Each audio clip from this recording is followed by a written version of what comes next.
Deus por mais esse dia de vida, por mais essa vitória alcançada, por tudo que o Senhor tem feito em nossas vidas e em nossos corações. Abra suas Bíblias, Mateus capítulo de número 1.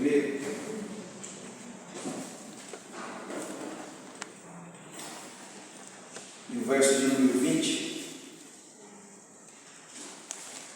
Nós vamos começar agora a dar uma caminhada no Novo Testamento. Eu quero trazer esse estudo para a igreja um pouco mais detalhado, que é menos. O tempo de história é mais curto, é menos informações aqui no Antigo Testamento. Nós estudamos boa parte do Antigo Testamento, mas acredito que aquilo que nós aprendemos até hoje foi de suma importância para a nossa vida, mas o que nós estamos estudando é sobre a atuação do Espírito Santo agora no Novo Testamento, né? Então, semana passada nós pegamos lá em Joel e daqui a pouco a gente faz uma retrospectiva aqui do que nós já falamos. Mateus capítulo 1 e o verso número 20. Vamos ler todo mundo junto no 3? 1, 2, 3. E pensando ele nisto, eis que em sonho lhe apareceu o anjo do Senhor, dizendo: José, filho de Davi, não temas receber a Maria, tua mulher, porque o que dela está gerado é pelo Espírito Santo. Soberano Deus, nós louvamos o teu nome e somos agradecidos pela oportunidade que o Senhor nos concede de poder estarmos em tua casa, em tua presença, para louvar, adorar e exaltar o teu santo e eterno nome. Continua conosco, Jesus, porque nós continuamos na dependência do teu Espírito Santo. Que o Senhor abra-nos, ó Deus, nessa noite a porta da palavra, porque mais uma vez somos carentes de ouvir a tua voz. E o Senhor é Deus que tem falado conosco, tem falado aos nossos corações através da tua palavra, porque a tua palavra é vida para a nossa alma, a tua palavra é saúde para os nossos ossos, a tua palavra é, Senhor, amadurecendo tudo aquilo que nós necessitamos para vencer, para viver e vencer deste mundo. Por isso estamos aqui na tua presença para aprender de ti. Abre-nos a porta da palavra, por tua bondade, continua falando conosco, é o que te pedimos, em nome de Jesus. Amém e amém. Bom, semana passada nós lemos lá em Joel, capítulo 2, verso 28, quando Joel profetizou sobre o derramamento do Espírito Santo. E nós caímos aqui depois na genealogia de Jesus Cristo e a forma com que Deus, de maneira gloriosa, trabalhou através do seu Espírito Santo para cumprir com o propósito que Ele estabeleceu pelo seu próprio poder, para fazer acontecer a nós a salvação. E a gente percebe como Deus ele é longânimo, Ele é misericordioso e Ele é também metódico naquilo que Ele faz, e Ele é paciente. Aleluia. E Ele é muito paciente. Porque em toda a leitura da Bíblia a gente vai ver que a humanidade não cooperou muito, ou não cooperava muito para que o Senhor trabalhasse e a salvação acontecesse. Não todos, vamos dizer assim, mas alguns se deixavam levar pela vaidade do mundo, outros pela soberba do próprio coração, e não conseguiam compreender o plano da salvação. E Jesus, quando ele nasceu e iniciou o seu ministério, ele bateu muito de frente contra os fariseus, os saduceus e os herodianos. Era a elite do povo que vivia miscigenado com o povo de Israel ali. Eram homens judeus que praticavam a lei de Moisés, mas faziam acréscimos a alguns mandamentos que nem mesmo eles queriam carregar, mas empunhavam sobre o lombo das outras pessoas, e eles ficavam assistindo de camarote. Já os herodianos, que era para destacar eles, eram aqueles que procuravam de alguma forma agradar o Império Romano, e literalmente agradar o rei Herodes, porque Roma estava em plena ascensão, estava no poder, então existiam aqueles que agradavam literalmente o próprio rei Herodes, não aqui, a gente não pode tratar como imperador, porque o imperador desse período era César, então César tinha os seus prefeitos, os seus governadores que tomavam conta de regiões, então Herodes era um deles que tomava conta da região de Jerusalém, e ali ele conseguia algumas pessoas que o seguiam cegamente. Tudo aquilo que Herodes falava para eles era lei, né? E Herodes era o maior representante, era o representante maior do imperialismo romano daquela época, e o povo procurava, alguns do povo procurava seguir os preceitos de Herodes, que não tinha nada a ver com a palavra de Deus, mas isso trazia alguns benefícios para aqueles que seguiam o Império Romano. E Jesus ele nasce exatamente nesse cenário. O interessante é como o Espírito Santo de Deus ele vai trabalhar de maneira gloriosa para que o nascimento de Jesus aconteça. De maneira milagrosa, a gente vê que o Senhor começa a trabalhar de uma forma poderosa, onde há essa necessidade de ele trazer o Filho do homem, o seu Filho para essa terra, e Deus não usou um passe de mágica, vamos dizer assim, uma aparição extraordinária, como numa nave espacial, vamos dizer assim, ou numa nuvem de glória. Ele usa o ventre de uma moça com o nome de Maria, que estava prometida a casamento a José, estavam noivos, e o noivado nesse período era como se fosse uma aliança mesmo de casamento. Os judeus levavam tão a sério o noivado que, se caso houvesse uma traição, era considerado um adultério, literalmente, e poderiam ser ali também apedrejados. Tamanha era a seriedade que os judeus eles traziam para dentro da aliança do noivado, que posteriormente viria o casamento. E como que Deus trabalha?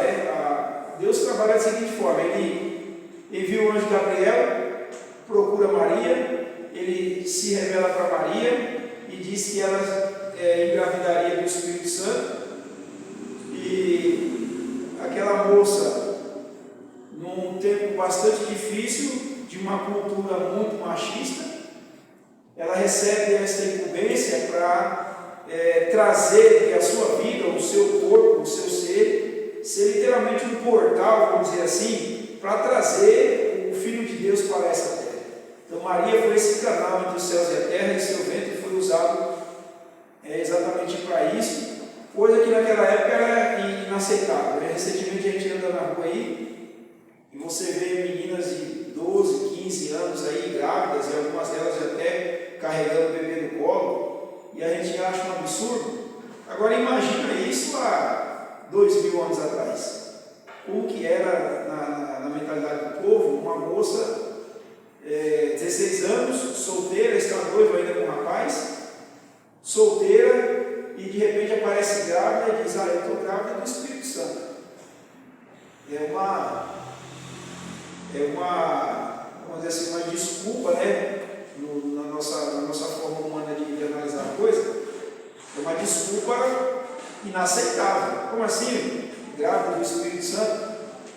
Quem é esse Espírito Santo? Como é que aconteceu o negócio? Você é noiva do rapaz aí, a gente conhece o seu futuro esposo aí, é José, você quer dizer que está grávida do Espírito Santo? Mas isso é a obra de Deus, irmãos, que Ele trabalha de maneira extraordinária. Deus ele não precisa pedir licença para o homem para trabalhar. Então, o que está em execução aqui? O que está em execução é o plano da salvação. E dentro do plano da salvação, o Antigo Testamento é a revelação de Deus, e o Novo Testamento é o complemento dessa revelação de maneira mais clara, de maneira mais objetiva, porque o Antigo Testamento é figura ou sombra do que iria acontecer no Novo Testamento. Então, o Novo Testamento sem o Antigo Testamento sem o Novo Testamento, nós não conseguiríamos ter uma compreensão mais clara da palavra de Deus, mas um completa o outro. E a gente vê que tudo que acontecia no Antigo Testamento apontava para o Messias, apontava para o libertador, apontava para o plano da salvação, E esse plano ele está sendo executado de maneira paulatina, devagar, o tempo passando, as lutas acontecendo, e vários episódios acontecem aqui no nascimento de Jesus para que impedisse com que ele viesse ao mundo. Primeiro é a questão de Maria ainda ser solteira e de repente estar grávida e dizer que é do Espírito Santo. Depois que Jesus nasce, vem os magos do Oriente, vai até Herodes sem saber de nada, porque também foi revelado a eles que o Messias havia nascido em Belém da Judéia, e aí eles vão procurar o rei Herodes sem saber. E quando perguntou, não nasceu aqui o rei dos judeus? Aí Herodes quis saber que conversa é essa, que rei dos judeus é isso aí? Aqui quem manda é o Império Romano, eu sou o representante do Império Romano, então aqui em Jerusalém, Judéia, quem manda sou eu, então por que vocês estão procurando um rei? Então, Herodes já conseguiu identificar na figura desse menino que nasceu e que leva o nome de Jesus, ele já consegue identificar ali o inimigo do império. E o que ele vai fazer? Ele vai tentar enganar os magos e falar, quando vocês acharam o menino, vocês me avisam onde é que ele está, porque eu também quero ir lá para adorar. E veja como é que o Espírito de Deus ele trabalha, para não permitir que o inimigo coloque as mãos ou atrapalhe o projeto de Deus. Aí depois que os magos encontram com Jesus, ali deixa depositado no pé daquela manjedoura o incenso, o ouro e a mirra ali, eles se levantam e aí o Senhor fala para ele, vai para o outro caminho, porque se vocês voltar por onde vocês vieram, Herodes vai pegar você e vai querer vir matar o menino, então volta por outro caminho. Passaram-se 2 anos, Herodes percebeu que foi enganado por aqueles homens, e aí ele manda matar todas as crianças de 2 anos para baixo, ele manda matar. Mas aí o que acontece? Deus já havia preparado no Egito um lugar para que Maria, José e Jesus ficassem até que Deus entrasse com providência, e Deus entrou com providência, Herodes morreu, aí o anjo do Senhor de novo vai lá onde José está, onde Maria está, e fala, levanta, volta com o menino, porque aquele que busca tirar a vida dele já está morto, então o caminho está limpo, está tudo liberado, então volta para o lugar que vocês deveriam estar. Só que dentro desse tempo, há um intervalo de tempo, dentro dessa história, há um intervalo de tempo que a gente não tem informações precisas a respeito da infância de Jesus.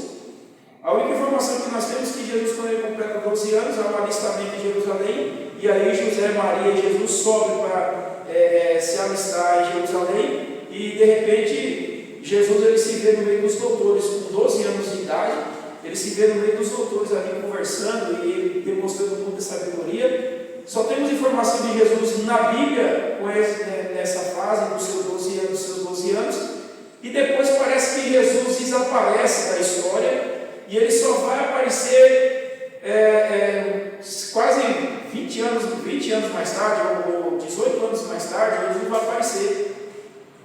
Quando um homem com o nome de João Batista, que também foi concebido de forma milagrosa, porque seus pais já eram velhos e adiantados de idade, a sua mãe já não tinha mais condições de engravidar, mas ela estava sempre ali em oração, e Deus concedeu a ela vitória e engravidou de João Batista.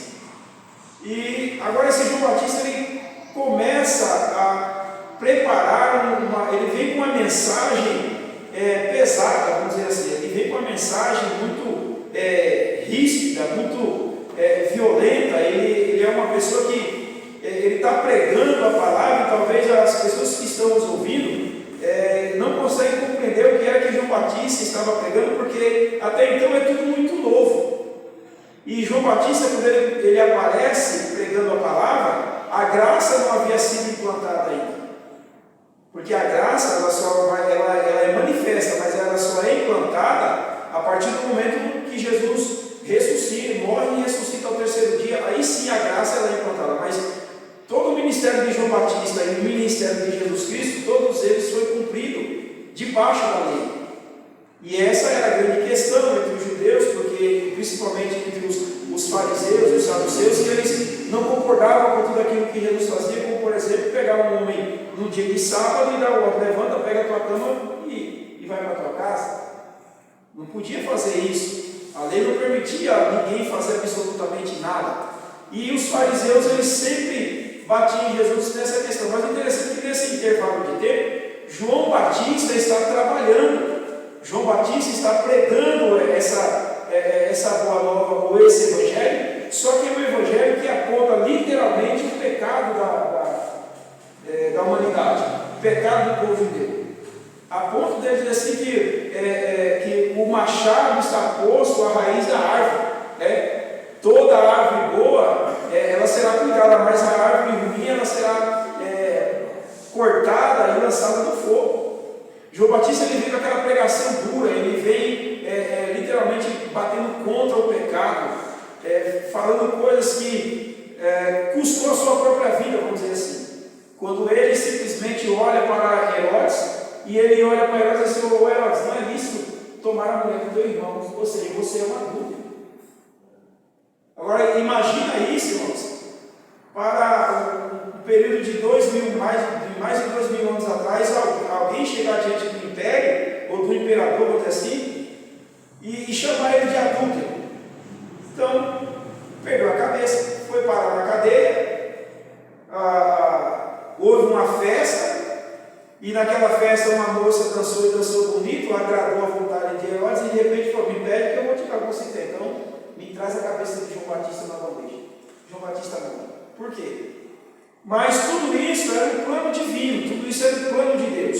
Então a gente vê também o Espírito Santo de Deus encorajando um homem que ele não está temendo a própria morte, ele não está temendo pela sua própria vida. Porque falar contra o imperador era morte na certa. Porque ninguém chegava na frente do imperador sem ser convidado, ninguém entrava na sala de um rei sem ser convidado, ninguém tinha acesso livre às pessoas que tinham autoridade, principalmente reis, imperadores desse período, porque esses homens, principalmente no período do imperialismo romano, esses homens eles viviam como se fosse dentro de uma redoma, protegidos com medo de morrer, porque sofrer qualquer tipo de ataque. E hoje nas repúblicas é assim. Você não consegue, uma pessoa comum igual nós assim, a gente não consegue chegar muito próximo do presidente da república. Tenta chegar perto para você ver a quantidade de guarda, a quantidade de polícia federal para impedir com que você se aproxime. Esses homens, tudo que eles vão fazer, primeiramente é experimentar. Eles não recentemente eu estava vendo um vídeo e o presidente da Rússia estava tendo uma reunião com outro presidente lá que me falha a memória, e aí trouxeram um copo de água para eles ali. O presidente da Rússia não bebeu a água. E as pessoas não disseram: por que isso? Porque medo de ter algum tipo de veneno ali, alguma coisa contra a sua própria vida, e ainda existe esse tipo de proteção sobre esses homens. Ainda existe esse tipo de cuidado para que eles não morram envenenados ou um ataque terrorista ou coisa parecida. Quando esses homens saem, por exemplo, pega um exemplo aí dos Estados Unidos, quando o presidente dos Estados Unidos ele sai sempre 2 carros. E ninguém sabe qual dos 2 carros blindado está o presidente. E aquele carro não é um carro, esse carro não é um carro comum, são carros blindados, tanto por baixo quanto por cima, não tem um acesso fácil. Então resiste a qualquer tipo de ataque ou coisa parecida. Por quê? Porque tem uma proteção. Agora esse João Batista, ele tem a palavra dura, e aí ele vai em cima de Herodes ali e fala: ó, você está em pecado, está em adultério, aí taca o homem na cadeia, arranca o pescoço. Mas tudo isso é a preparação de um caminho, porque João Batista é aquele que preparar o caminho para quem? Preparar o caminho para Jesus. E João Batista ele cumpre isso. João Batista ele cumpre esse propósito, porque quando ele está no Rio Jordão batizando, Jesus aparece. Dos 12 até os 30 anos aí, quem é bom de matemática, eu sou muito bom de matemática, mas vai dar o quê? 18 anos? Aproximadamente 18 anos. Depois de 18 anos, Jesus aparece. E quem está lá no Jordão? João Batista está batizando. E está trazendo aquela palavra dura, está trazendo aquela palavra pesada, está chamando o povo a um arrependimento. Ele não está clamando por avivamento, ele não está clamando por misericórdia. misericórdia, ele está clamando contra o pecado, falando a verdade, persuadindo as pessoas para que se convertam dos seus maus caminhos, dos seus maus comportamentos. E o Evangelho é isso, irmãos.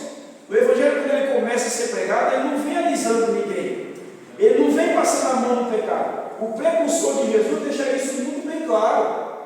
Ele poderia muito bem, dentro daquele sistema pesado de pecado, de corrupção, a corrupção tanto no governo quanto a corrupção dentro do sistema religioso, ele poderia muito bem chegar ali e tentar adequar as suas palavras às situações das pessoas para dar um conforto para aqueles que queriam viver no pecado, mas não. Ele vem pegando pesado mesmo e mostrando, dizendo assim, ó, todo homem e mulher que não tem vergonha na cara, vamos dizer assim, vai ser arrancado como uma árvore, porque está no pecado e Deus não coaduna com o pecado em hipótese alguma. É aquele evangelho é aquele evangelho literalmente de confronto. É aquele evangelho que chama as pessoas para dentro de uma realidade, mas não deixa essa pessoa apenas dentro do seu conceito real de vida, mas ele aponta a solução para a sua situação de pecado. Então ele está mostrando agora um outro caminho, um novo caminho. E no dia que João Batista estava ali no Rio Jordão batizando, as pessoas que se chegavam até ele, que se arrependiam, mostravam arrependimento, eles os batizavam no Rio Jordão. De repente João Batista está ali parado ali, pregando a palavra, batizando um, batizando o outro. Aí quem aparece? Jesus não chega se apresentando, mas João Batista, quando coloca o olho em Jesus, e olha que Jesus e João Batista eram primos, o que a gente chama hoje de primo irmãos, são primos legítimos. Mas João Batista e Jesus parecem não ter um contato um com o outro durante boa parte da vida deles. Eles têm 6 meses de diferença de idade. Jesus era mais novo que João Batista, cerca de 6 meses. João Batista vem primeiro, depois vem Jesus. E aí João Batista, quando ele coloca o olho em Jesus, ele já acende uma luz na mente dele e fala, olha, eis o Cordeiro de Deus que tira o pecado do mundo. Então quando ele olha para Jesus, ele já consegue compreender que o tempo de ministério dele está acabando e que Jesus agora está chegando e vai dar continuidade, porque ele é aquele que está abrindo o caminho. E o caminho já estava aberto, porque as pessoas já estavam se convertendo, as pessoas já estavam se arrependendo dos seus pecados, as pessoas já estavam procurando João Batista, porque quando ouviu a verdade que os seus pecados eram confrontados, aqueles homens diferentes de Herodes, eles não procuravam dar um jeitinho nos seus pecados, não. Eles se arrependiam e iam até João, e para mostrar que estavam arrependidos, eles aceitavam o batismo e eram batizados nas águas. Porque abandonar o batismo nas águas significava o novo nascimento, ou o abandono da vida de pecado para viver novidade de vida. Agora, aquele que traz literalmente a novidade de vida, ou uma vida nova, o nome dele chama-se Jesus de Nazaré. João Batista ele entende isso e ele dá um grito, olha, eis o Cordeiro de Deus que tira o pecado do mundo. Na verdade, aí ele profetiza alguma coisa, aí ele profetiza, olha, na verdade eu vos batizo com água para o arrependimento, mas esse que vem após mim, ele vos batizará com o Espírito Santo e com fogo. Nós vamos entender isso aqui um pouco mais lá na frente, eu não perco os próximos cultos. O que é a batismo com o Espírito Santo e com fogo, são duas coisas distintas uma da outra. Mas nós vamos aqui focar hoje só no ministério de Jesus, para que nós possamos entender que o mesmo Jesus, ele sendo Filho de Deus, ele teve a necessidade de ser cheio do Espírito Santo. E o ministério de Jesus, ele não começa com flores. O ministério de Jesus, quando ele chega ali para ser batizado por João Batista, primeiro ele encontra a primeira rejeição. Não no sentido negativo, mas porque João Batista reconheceu em Jesus a autoridade suprema. E aí João Batista fala, Senhor, eu que careço ser batizado por ti, agora o Senhor vem até mim para que eu batize. Aí Jesus fala, não se preocupe não, João Batista, é para que a Escritura se cumpra, porque eu vim aqui para cumprir o propósito daquele que me enviou, então faz o que você tem que fazer. Aí João Batista foi lá e mergulhou Jesus na água, batizou Jesus ali nas águas, e quando Jesus sai das águas, houve um fenômeno, aconteceu um fenômeno ali naquele momento. Ouve-se uma voz do céu, que aquela voz dizia assim, esse é o meu filho em quem eu tenho prazer, ou em quem eu me comprazo. E o conselho, a ele ouvir. Então Jesus, quando ele está sendo recepcionado por João Batista, ele não está sendo recepcionado por um tapete vermelho, ele não está sendo recebido com flores, ele não está sendo recebido com palmas, ele não está sendo recebido, sendo ovacionado, vamos dizer assim, como muitos gritam por aí, mito, mito, mito. Não. O ministério de Jesus, ele não começa mitando. Tem um hino que eu concordo um pouco com ele, não concordo muito com ele, não. Como diz assim, aqui, é Jesus se apresentando e dizendo, eu cheguei para impactar. Conversa, irmão. Tem um hino que gosta de que os irmãos cantam, que é assim, deixa eu me apresentar, meu nome é Jesus e eu cheguei para impactar. Impactar o quê? Se ele é Deus, é tudo de tudo. Isso é modismo de cantor, né? Mas vamos deixar isso para lá. Então, quando Jesus ele chega, ele não chega para impactar, para chamar a atenção, para fazer com que as pessoas o adorem por uma obrigatoriedade, vamos dizer assim, como o imperialismo romano causou durante muito tempo. Por isso misturou as religiões dentro do imperialismo romano, isso trouxe muito problema, principalmente para dentro do cristianismo. Sim, talvez a gente dê uma pincelada dentro desse contexto histórico para entendermos o quanto o inimigo trabalhou e continua trabalhando para impedir a atuação do poder do Espírito Santo de Deus na igreja, com os seus rituais, com a sua miscigenação de adoração. Uma hora está adorando a Deus, uma hora está adorando os imperadores, uma hora está adorando imagem e escultura. O cristianismo no seu início, se ele vem com aquela ideia da igreja primitiva, hoje nós estaríamos em outro patamar. Mas essa mistura que aconteceu dentro do cristianismo acabou prejudicando e muito os nossos cultos, o verdadeiro culto de louvor e adoração a Deus. Mas Jesus, quando ele vem trazendo aquela pregação pura e simples. O interessante é que quando ele se apresenta para a sociedade de Israel, porque no Rio Jordão estava a sociedade de Israel. Agora João Batista foi levado para a cadeia e Jesus continuou o seu ministério. Mas antes de Jesus ser preso, quando ele está ainda no Jordão, depois que ele é batizado, o que acontece com Jesus? Alguém arriscaria dizer? Ele é conduzido pelo Espírito para onde? Para o deserto. Isso é o início de um ministério, irmãos. Então o ministério, entenda isso. Se você canta, se você prega, se você tem um ministério de intercessão, se você ora, se você faz qualquer coisa na igreja, se é uma pessoa que limpa a igreja, irmãos, isso é ministério de um levita. O cuidado no músico da igreja, alguém que prega, alguém que toca um instrumento, alguém que faz qualquer coisa dentro da igreja, ou até mesmo um crente, a vida dele não começa dentro da prosperidade e vai terminar na prosperidade, não. Começa quando tem que começar com o Espírito Santo, porque foi assim que começou a vida de Jesus. Mas pastor, Jesus é o Filho de Deus, mas ele não está aqui literalmente como que Jesus é Filho de Deus, ele é Deus. Sim, Jesus é Deus, nós não temos dúvida disso, mas quando ele está pisando nessa terra, ele é 100% homem, ou totalmente homem, porque a Bíblia diz que em tudo Jesus foi tentado, mas em tudo que ele foi tentado, ele foi mais que vencedor. Por quê? Porque ele tinha um propósito, ele tinha um objetivo, que era obedecer à vontade de Deus. Então Jesus não estreia o seu ministério já com o seu nome nos outdoors da vida, o seu nome nas rádios da vida, vamos dizer assim, o seu nome na boca das pessoas. Jesus é o maior e o melhor dos pregadores. Jesus é o príncipe dos pregadores. Embora quando ele falava, tocava corações, e as pessoas diziam, olha, nós gostamos de ouvir Jesus, e Jesus não fala como os fariseus falam, ele fala como quem tem autoridade. Mas ainda assim, ele não está sendo recepcionado com tapete vermelho, não. O próprio Espírito de Deus pega Jesus pela mão e está levando ele para onde? Para o deserto. Por que deserto, irmãos? Porque o deserto é o lugar onde a gente aprende. O deserto é o lugar onde a gente se prostra. O deserto é um lugar que está sozinho ali. Você e Deus é luta, a luta é você e Deus. E diga-se passagem, muitas das vezes no deserto se destaca mais a luta do que a presença de Deus, que parece que nós estamos abandonados à própria sorte. Por quê? Porque Jesus, após 40 dias de jejum e oração, ele não recebe um poder,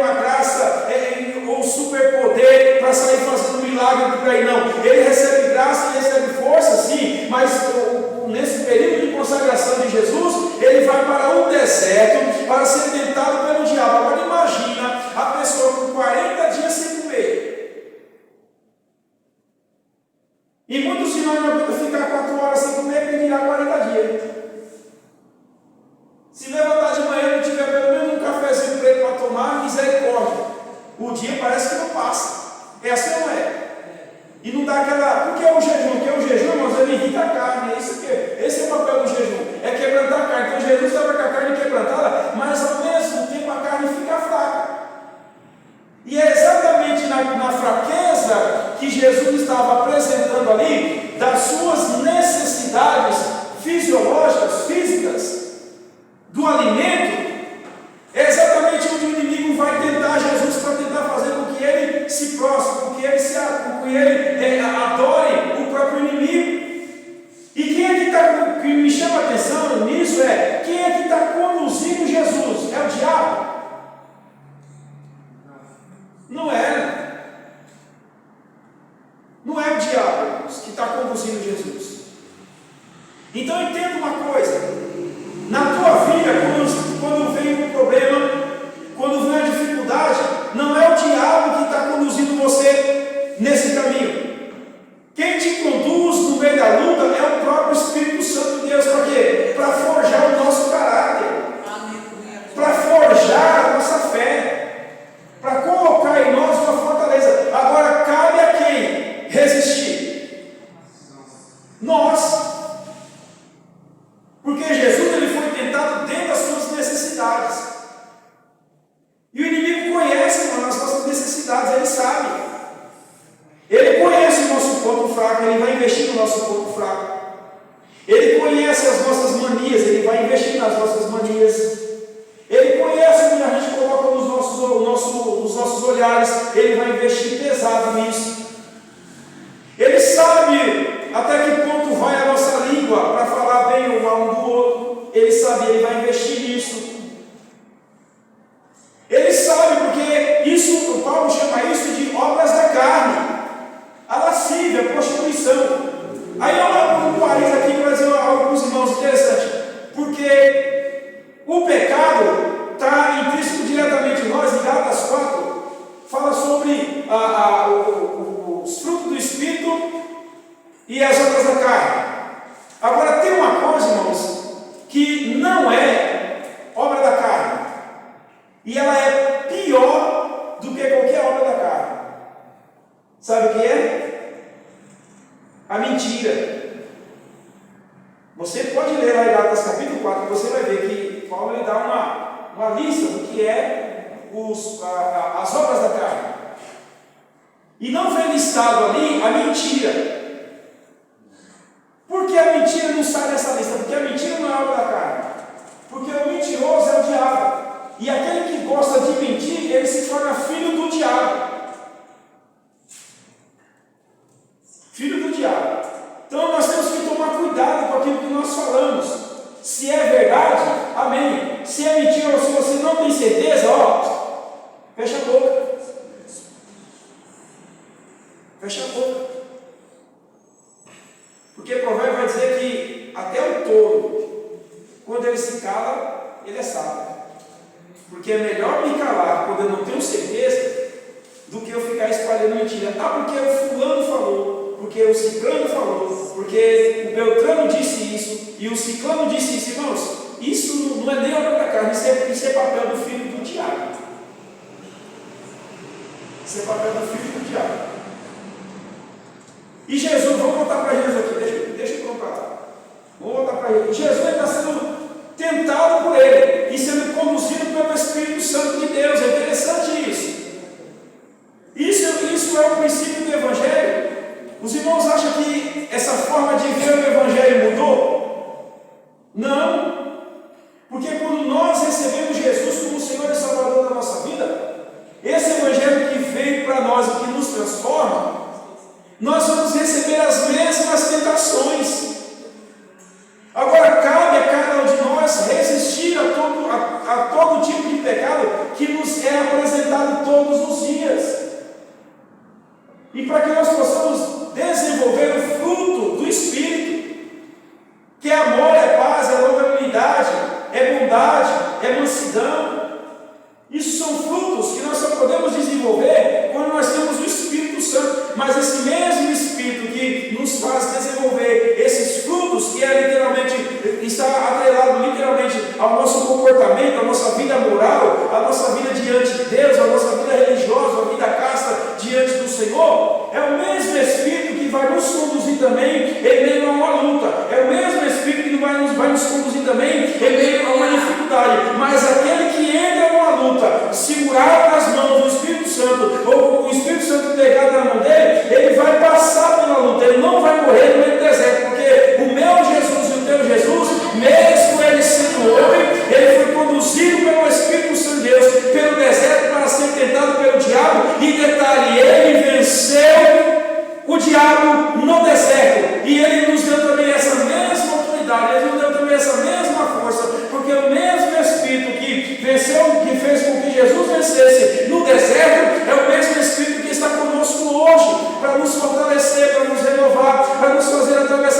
O deserto é para nos forjar segundo a vontade de Deus, porque Jesus, ele tinha um propósito. E qual era o propósito de Jesus? Salvar a humanidade. E acha que isso seria uma brincadeira?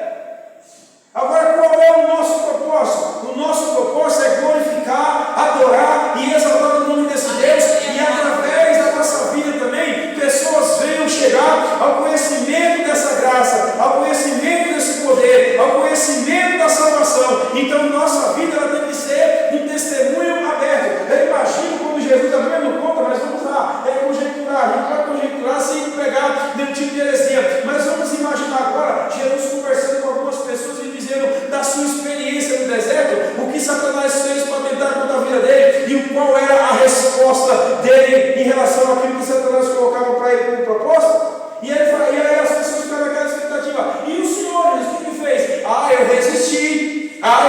Irmãos, é a mesma coisa eu e você. Nós temos que resistir às propostas que o diabo nos oferece. Nós temos que resistir às propostas, porque muitas das vezes é para nos agradar. Porque o inimigo pensava da seguinte forma: assim, Jesus está com fome, então é natural, se ele está com fome, eu vou dizer se ele tem poder, e ele é o Filho de Deus, realmente, como ele disse ser. Então eu falo: Senhor, fala o seguinte, você está morrendo de fome, está vendo essas pedras aí? Transforma essas pedras em pães aí e come, mata a sua fome.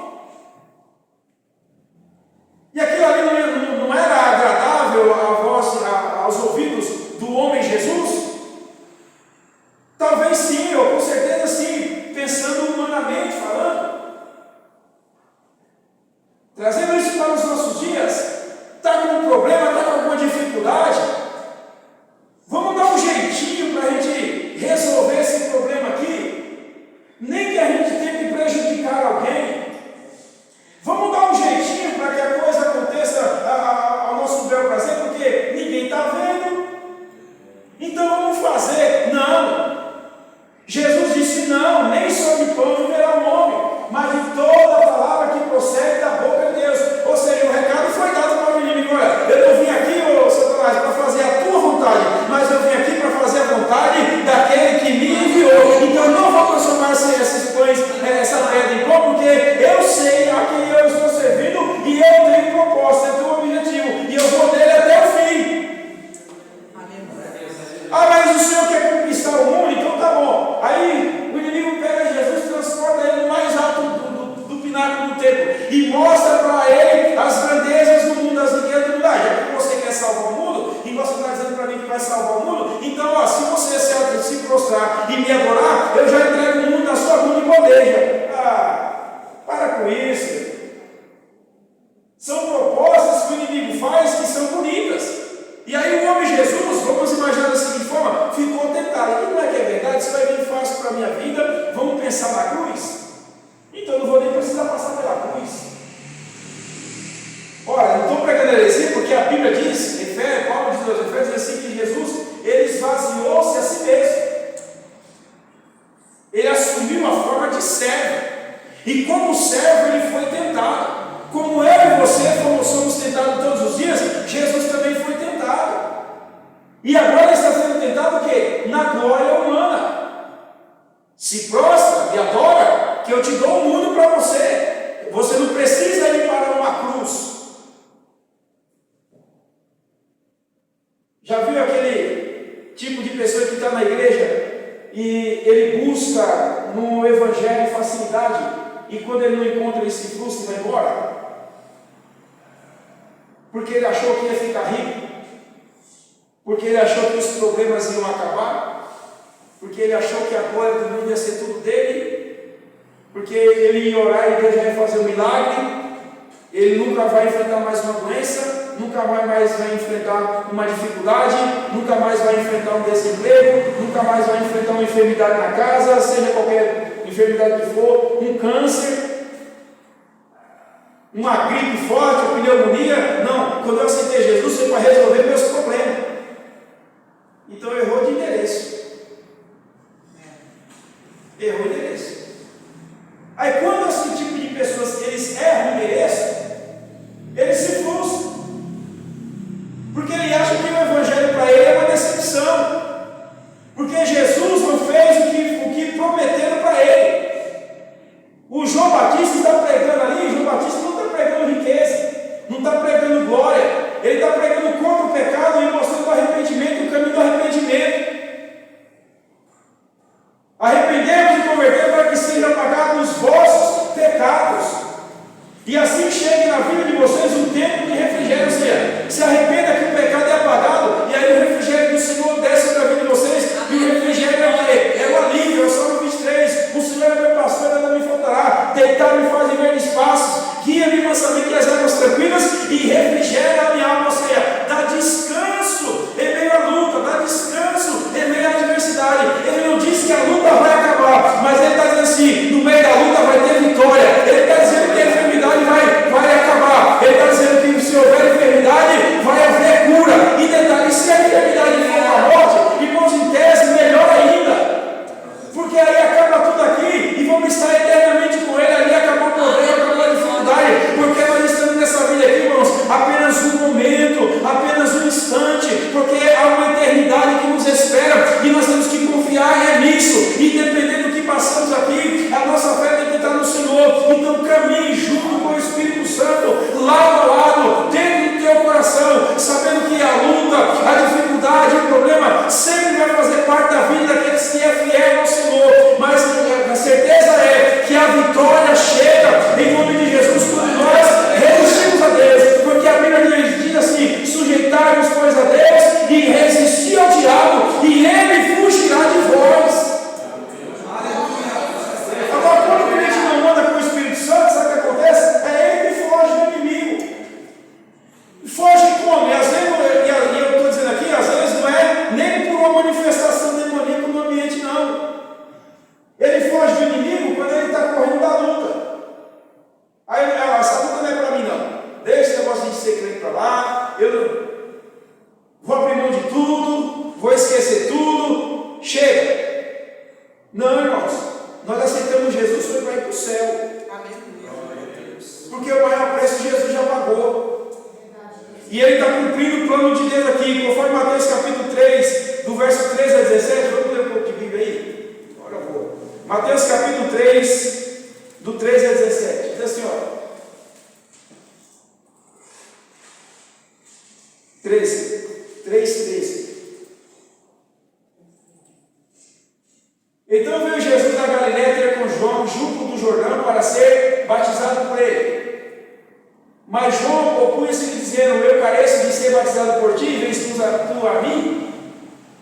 Jesus, porém, respondendo, disse, deixa por agora, porque assim que nos convém cumprir toda a justiça de Deus. Então Jesus está ali, não é à toa. Não é à toa. Ele está cumprindo a justiça de Deus. Porque, irmãos, por que a justiça de Deus? A Bíblia diz que Jesus pagou um alto preço pelos nossos pecados. Sim ou não?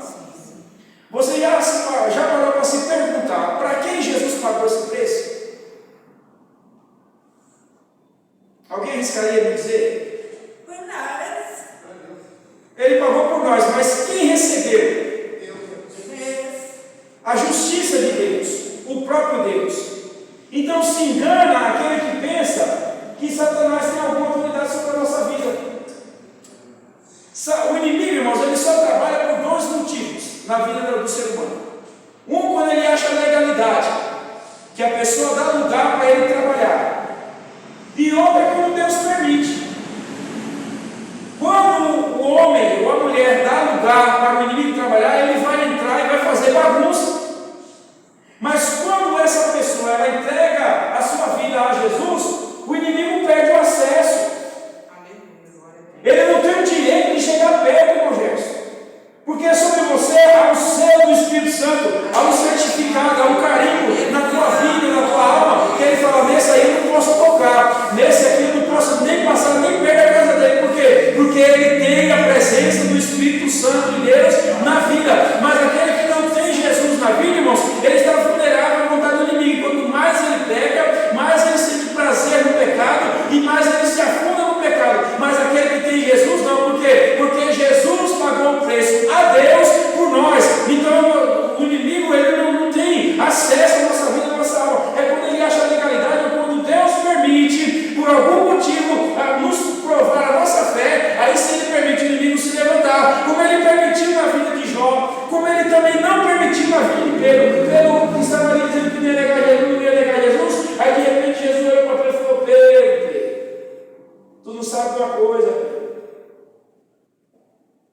diabo se resolveu contra a tua vida, Pedro. Mas eu não deixei ele tocar em você, não, Pedro. Pedro achando que era o super-homem, o super-apóstolo, aí de repente Jesus dá uma dessa dele. Você fica dando de bom aí, mas de bom você não tem nada, porque eu conheço a sua estrutura. O inimigo pediu para tocar na tua vida, mas eu não deixei.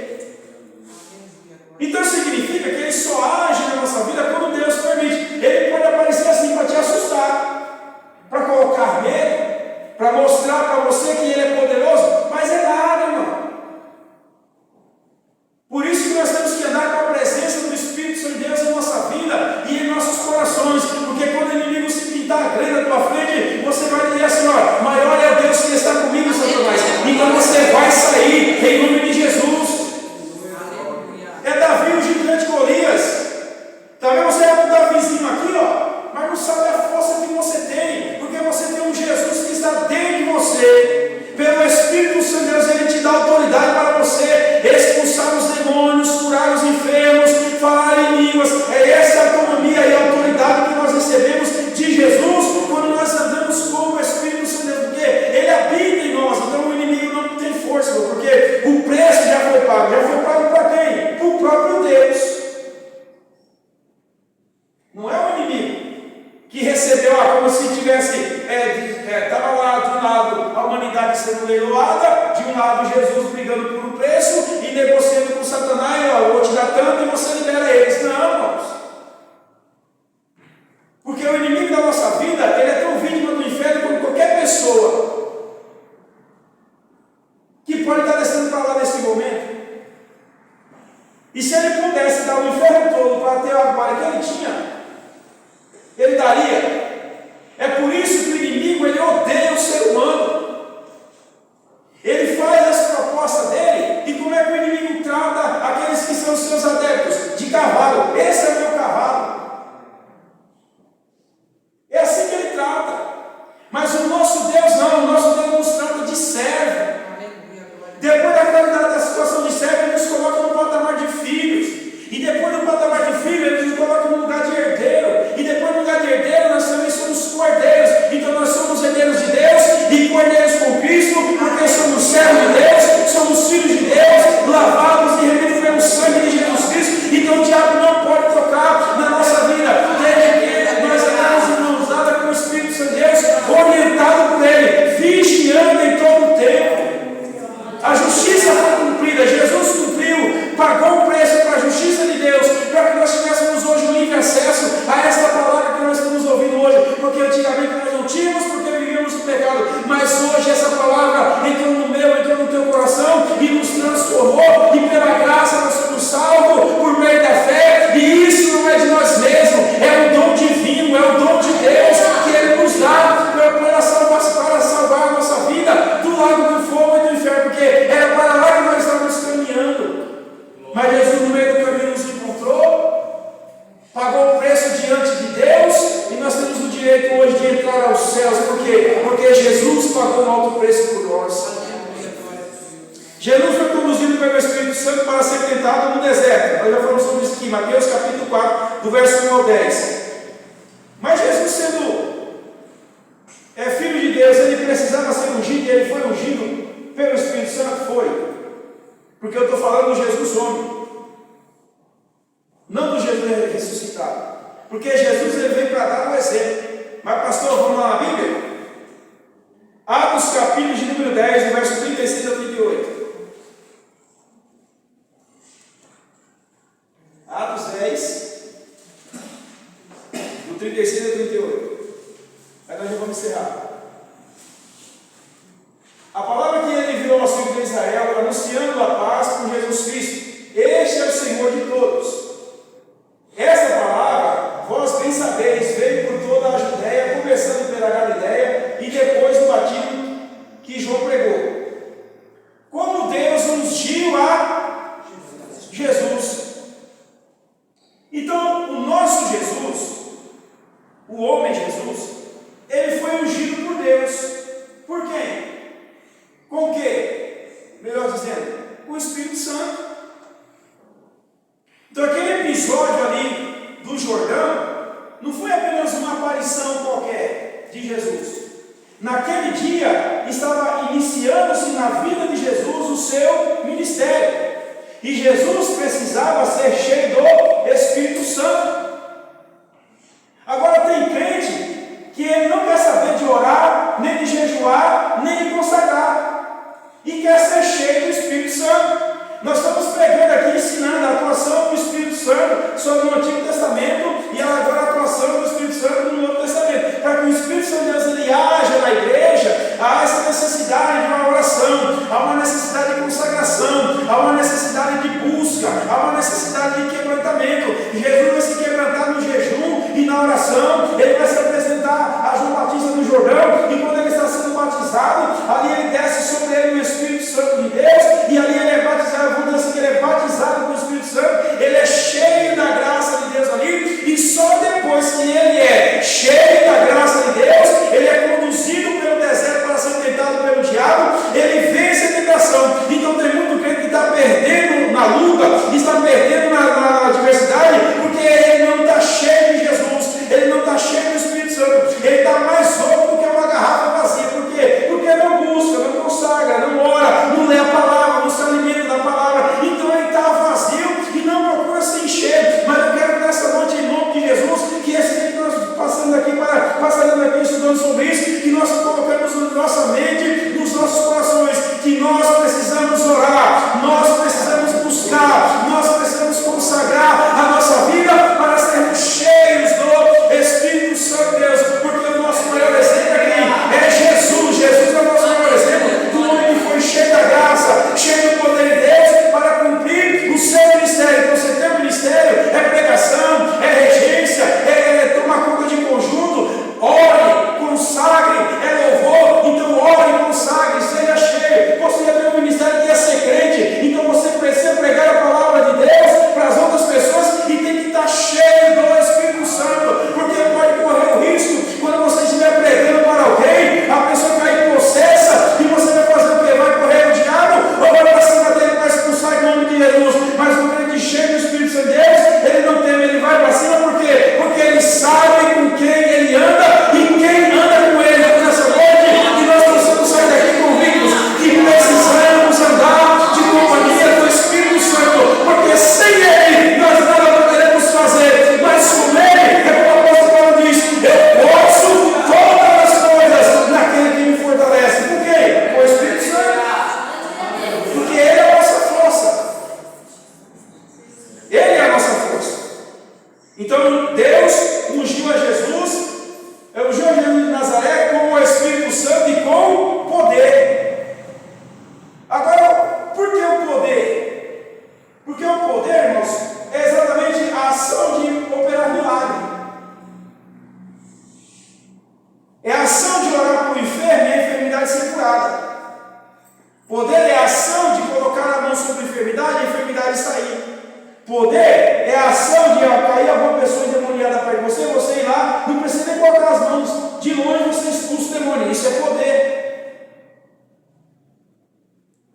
É por isso que eu me preocupo com a igreja. Nós somos pentecostais até lutando, claro, mas às vezes o muito falar em línguas não significa que a pessoa é poderosa ou tem poder para alguma coisa. Porque a manifestação desse poder vem com a ação do Espírito Santo. Mas para o Espírito Santo de Deus agir, é necessário que tenha vida no altar. Porque aquele momento de culto não quer dizer nada. Porque tem que ter vida. Não adianta ter vida só aqui dentro. É vida aqui dentro e vida lá fora. Para que o poder do Espírito Santo de Deus seja manifesto. A ponto de você olhar para alguém e dizer assim, olha, essa pessoa está endemoniada, eu vou orar por ela. Você vai na hora e Jesus vai lá e eu quero milagre. Eu já vi, já experimentei isso dentro do carro, que eu já contei aqui. Numa conversa entre 3 pessoas dentro do meu carro, aí de repente eu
eu falo por experiência.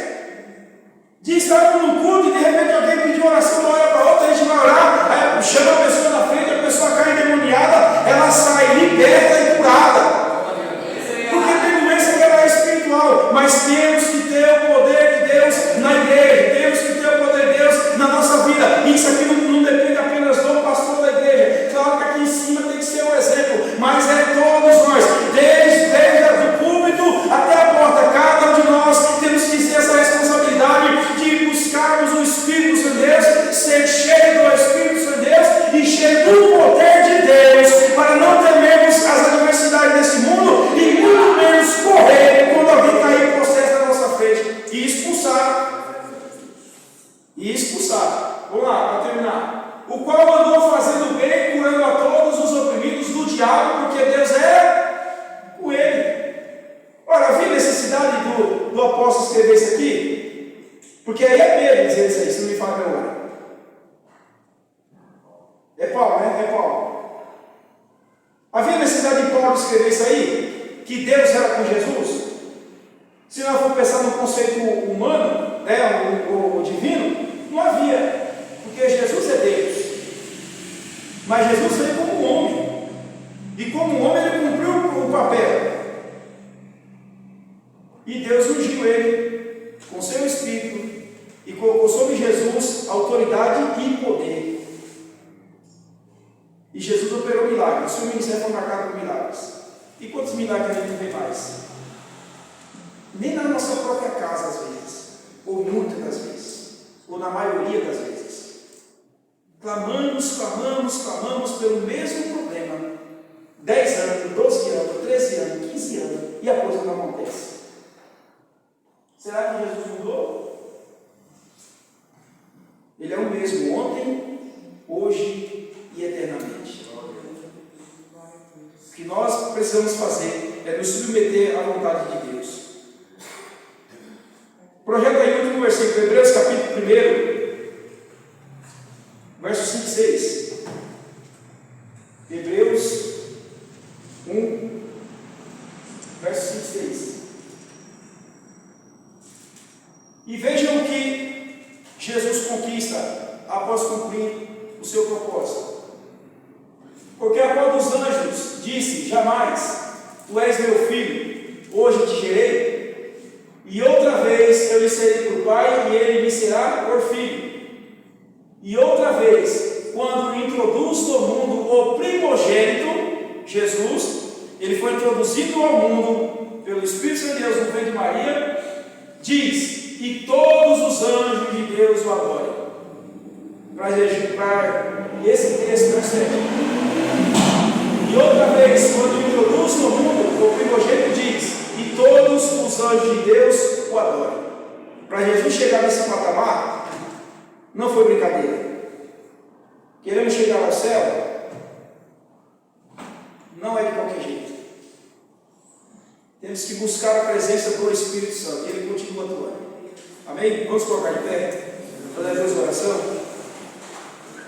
E pedir, irmãos, que cada culto que nós vemos aqui aprender da palavra de Deus, nós possamos procurar colocar em prática. Não é fácil, eu sei que não é fácil, porque ele não prega facilidade, mas não é impossível. Não é impossível. E nós temos o Espírito Santo de Deus que nos conduz. Se você tem alguma dificuldade, algum problema que há anos vem durando na tua vida, pergunte para Deus o que é necessário você fazer, que Ele vai te mostrar. Eu não consigo receber uma bênção, eu não consigo receber um milagre. Pergunte a Deus. Ele vai te mostrar, Ele não vai deixar você no escuro. E se tiver alguma coisa ali que você talvez até esqueceu, Deus não esquece, Ele pode trazer à tona e você vai receber um milagre no nome de Jesus. Mas abre o teu coração a Deus, que essa palavra ela venha no profundo da nossa alma e que possamos fazer um autoexame. Aqui não é acusação, é um autoexame dentro de nós mesmos, para que possamos compreender a boa e perfeita e agradável vontade de Deus. Amém, irmãos? Amém. Que Deus abençoe. Amanhã, quarta-feira, tem culto na nossa sede, e também às 14h30 tem o nosso ciclo de oração aqui, junto com a nossa irmã e a nossa irmã Gislene. Domingo pela manhã, escola bíblica dominical, e à noite o nosso culto da família. Amém, oremos.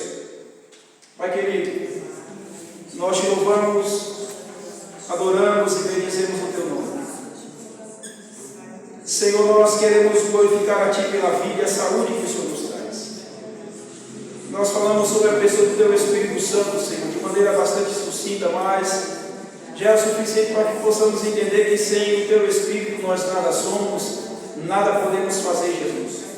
Por isso nós pedimos a Ti que o Senhor a cada dia possa nos ajudar e nos fortalecer, segurar em nossas mãos e nos conduzir por um caminho mais que excelente. E mesmo que esse caminho tenha espinhos, tenha cargos, tenha abortos, tenha dificuldades, mas nós sabemos que sairemos vitoriosos do outro lado, porque sabemos em quem temos crido e que a nossa fé está posta no Senhor.